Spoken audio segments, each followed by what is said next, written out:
السلام علیکم نحمد و نصلی علی رسولہ الکریم واعوذ باللہ من الشیطان الرجیم بسم اللہ الرحمن الرحیم۔ عزیزان محترم، بڑی خوشی کا موقع ہے کہ آپ کو قرآن جو کچھ اپنے سے ذہن سے نکل گئے ہیں، جو کچا پکا ہے، اس کو پکا کرنے کا موقع مل رہا ہے۔ عموماً ہوتا یہ کہ ہم سال کو سال ہی قرآن کھولتے ہیں۔ حافظ قرآن صاحب جو رہتے ہیں ان کو یہ یقین رہتا ہے کہ ہمارا حفظ ہے، اور وہ اس یقین سے کھڑے بھی رہتے ہیں، اللہ ان کی مدد بھی کرتا ہے۔ مگر یہاں یہ معاملہ اس وقت سے آپ کے سامنے ماشاءاللہ ہمارے جمعیت الحفاظ جمعۃ القرآن نے یہ کلاس رکھا ہے تاکہ آپ لوگوں کو اس سے پہلے ہی تیار کر دیا جائے، رمضان سے پہلے ہی آپ کے حافظے کو اور مزید اضافہ کیا جائے، اور آپ کو آنے والی رکاوٹوں سے، آپ کو شرمندگی سے بچایا جائے۔ یاد رکھیے، میں اکثر قرآن حضرات کو دیکھتا ہوں کہ وہ شروع 10 دن سے پہلے شروع کرتے، اور 10 دن میں پوری قرآن کو ذہن میں بٹھانا، پھر دن میں اپنی مصروفیات بھی رہتی ہے۔ تو بہتر طریقہ یہ ہے کہ 2-4 مہینے پہلے سے ہم اگر تیاری کر لیتے ہیں تو ہمارے لیے قرآن پاک کو پڑھنا اور سنانا آسان ہو جاتا ہے۔ میں مبارکباد دیتا ہوں ہمارے یہاں کے جو بھی ذمہ دار ہے ان کو، کہ انہوں نے آپ کا خیال رکھ کے یہ کلاسیں شروع کی ہے۔ یہ ان کا کوئی فائدہ نہیں ہے اس سے، وہ یہ چاہتے ہیں کہ آپ لوگوں کے حفظ میں جو کچھ کمیاں رہ گئی ہے اسے پورا مکمل طور پہ اس کمیوں کو دور کریں۔ تو اب آپ کا بھی کام یہ ہے کہ ان حفاظ کے سامنے بیٹھے، ان قرآن حضرات کے سامنے بیٹھے، نہ صرف اپنے قرآن کو مضبوط کرے بلکہ تلفظ کو بھی صحیح ادا کرنے کا ایک موقع مل رہا ہے تو وہ بھی ادا کر لیں۔ اس لیے کہ قرآن کو پڑھتے ہیں مگر رفتار بھی تیز رہتی ہے، ہماری گفتار تو تیز نہ رہتی ہے، رفتار تیز رہتی ہے، اور رفتار تیز رہنے کی وجہ سے الفاظوں کو کہیں کھا جاتے ہیں لوگ، اور کئی الفاظوں کو ایسا پڑھ دیتے ہیں کہ سامنے والے کو سمجھ میں بھی نہیں آتا کہ انہوں کیا پڑھنا چاہ رہے تھے۔ تو آپ لوگ اگر تلفظ کو بھی صحیح ادا کرنا یہ حضرت کے ساتھ بیٹھ کے سیکھ لیے تو سامنے والوں کو وہ بھی موقع نہیں ملے گا کہ آپ کو یہ کہہ سکے کہ آپ قرآن پاک میں مکمل آپ نے حق ادا نہیں کیا۔ یاد رکھیے، قرآن پاک کو صحیح انداز سے پڑھنا اور صحیح انداز سے سنانا، یہی آپ کا قرآن سے سچی اور پکی محبت کا ثبوت ہے۔ یہ نہیں ہے کہ صرف آپ قرآن سنا رہے ہیں، کیا ہے وہ تراویح میں سنانا ہے، نہیں، آپ تراویح میں جو سنا رہے ہیں یہ سوچ کے کھڑے رہیے جس کا کلام ہے اس کے سامنے میں یہ کلام سنا رہا ہوں، اور استاد کے سامنے اگر کلام سنا رہی تو آپ کو خوف محسوس ہوتا، یہ تو کلام اللہ ہے، اللہ نے جس کلام کو اتارا ہے اس کلام کو آپ اللہ کے سامنے سنا رہے ہیں تو آپ کو کتنی احتیاط کرنا چاہیے۔ حال ہی میں میری ملاقات مدینہ شریف کے امام صاحب وغیرہ سے ہوئی تھی، تو بہت سی باتوں میں یہی بات رہتی ہے کہ بھئی حفظ کو اس کا حق ادا کرنا ہے تو صحیح الفاظ استعمال کریں۔ حافظ قرآن کو ہمیشہ ہمارے والد ماجد رحمۃ اللہ علیہ فرماتے تھے، اگر آپ حافظ قرآن میں روز ایک پارے کی نیت کریں، 30 دن میں 30 پارے روز پڑھا کرو، کتنے قرآن ختم ہوں گے آپ کے؟ 4 قرآن ختم ہو جائیں گے۔ 1 مہینے میں اگر آپ نہیں پڑھ سکے 3 مہینے میں تو آدھا پارا پڑھو، بہت پارا پڑھو، مگر کنٹینیو کرتے رہنے سے انشاءاللہ وہ آپ کے جو بھولنے کا جو دور دور تک آپ کے شائبہ رہتا وہ بھی دور ہو جائے. اور آپ سب سے بھی میری گزارش ہے کہ اس موقع پر ہم یہ کوشش کریں کہ جب ہمارے کو لوگ ہمارے اساتذہ پڑھانے تیار ہے تو ہم بھی آ کے پڑھ لیں. یہ بھی بہت بڑی بات ہے.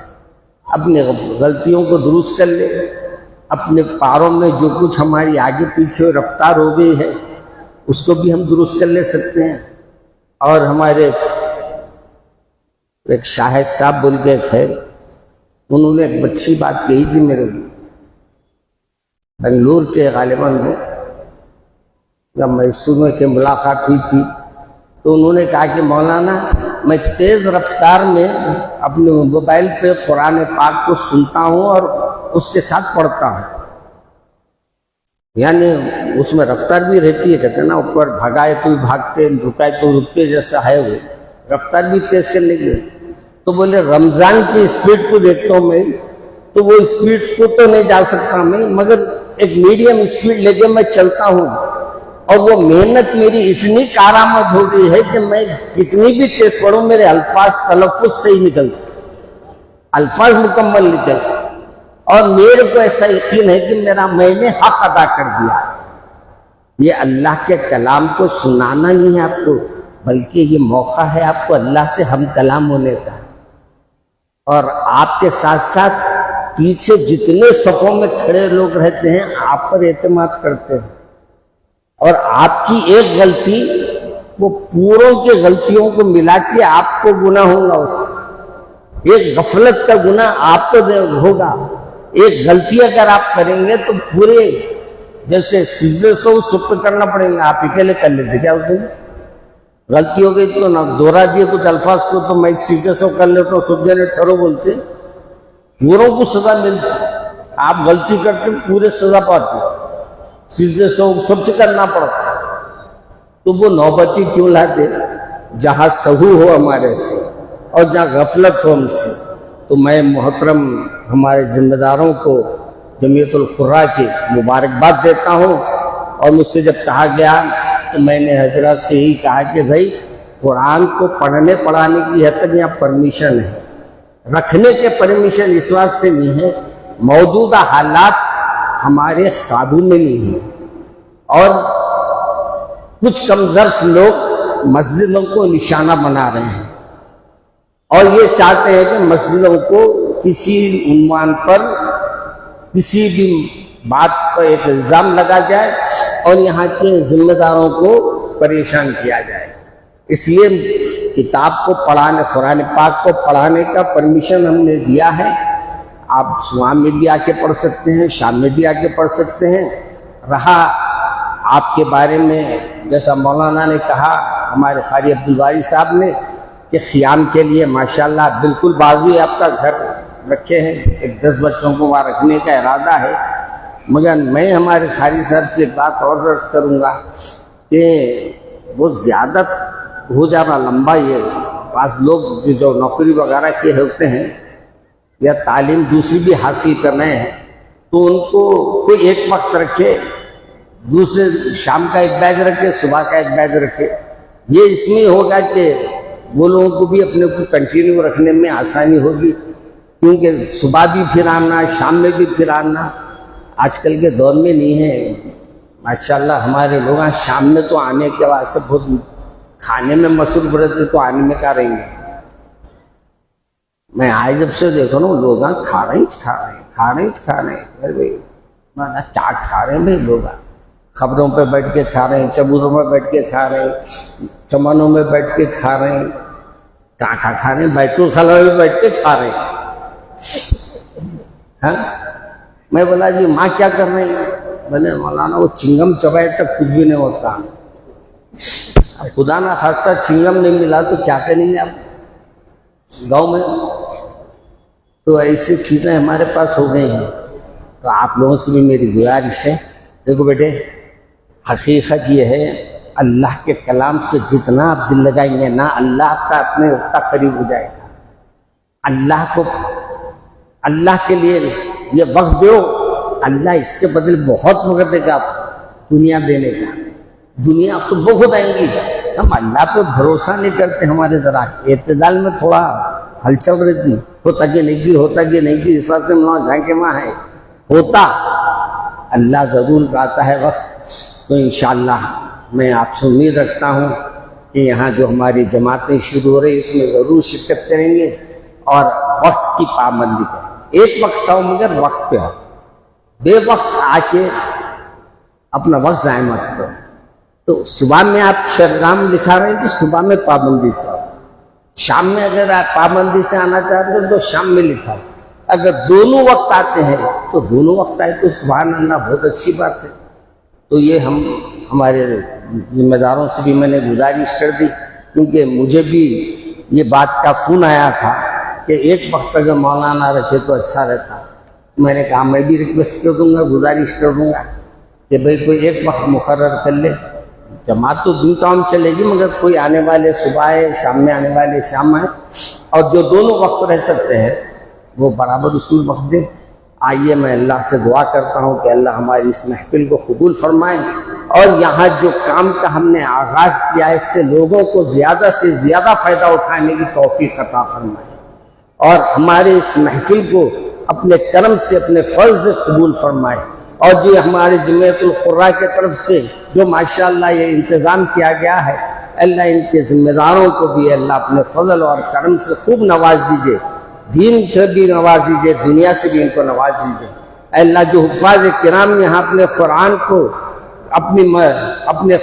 کو پھر بار اپنے قرآن کی حفاظت کے لیے وہ ان جماعتوں میں حصہ لینا چاہتے ہیں، اللہ ان کے حافظ میں برکت دے، اور اللہ ان کی قرآن پاک میں سنانے میں برکت عطا فرما، اور ان کے الفاظ کو ان کے معنوں کے ساتھ ان کے سینوں میں اتار دیجیے۔ اے اللہ ہمارے گناہوں کو، خطاؤں کو، لغزشوں کو معاف فرما دیجیے۔ اے اللہ ہمارے تمام کوتاہیوں کو معاف فرما۔ اے اللہ عالم اسلام کی حفاظت فرما۔ اے اللہ مسلمانوں کی حفاظت فرما۔ اے اللہ بیت المقدس کی حفاظت فرما۔ اے اللہ ان شہداء کے گھر والوں کو صبر جمیل عطا فرما جو تیرے گھر کے لیے مٹ رہے ہیں، لڑ رہے ہیں۔ اے اللہ ان کے قربانیوں کو قبول فرما لیجیے۔ اے اللہ کلمہ گو کی حفاظت فرما۔ اے اللہ ظالموں کے ظلم سے مسلمانوں کی حفاظت فرما۔ ہر ملک، ہر شہر میں جس انداز سے مسلمانوں کو ٹارچر کیا جا رہا ہے، اے اللہ ہم تو خاموش ہیں مگر ہم کو اللہ تیری ذات سے امید ہے کہ آپ ان سے ضرور بدلہ لیں گے۔ اے اللہ جو ہدایت کے قابل ہیں انہیں ہدایت دے دیجیے، اور جو ہدایت کے قابل نہیں ہے اے اللہ آپ جو چاہے وہ کر سکتے ہیں مولا۔ اے اللہ میرے پیارے رسول کی شان میں گستاخی کرنے والے حد سے گزر جا رہے ہیں، حد سے گزر جا رہے ہیں۔ اے اللہ کلمہ گو ہوتے ہوئے ہم یہ برداشت نہیں کر سکتے، مگر تڑپتے ہیں، بے چین ہوتے ہیں، مگر ہماری حدود جو ہے، ہمارے قانون کی جو ہماری بیڑیاں ہمارے کو پڑی ہوئی ہیں اس کا خیال رکھتے ہیں۔ اے اللہ ان سے بھی تو ہی انتقام لے جو میرے سرکار کی شان میں گستاخی کر رہے ہیں، اور یہ جو ہمارے پر مسلط ہے اے اللہ ہمارے لیے خیر کے ہے تو رکھیے، یہ اگر شر کے لیے ہے تو دور فرما دیجئے۔ سبحان ربک رب العزت عما یصفون وسلام علی المرسلین والحمد للہ۔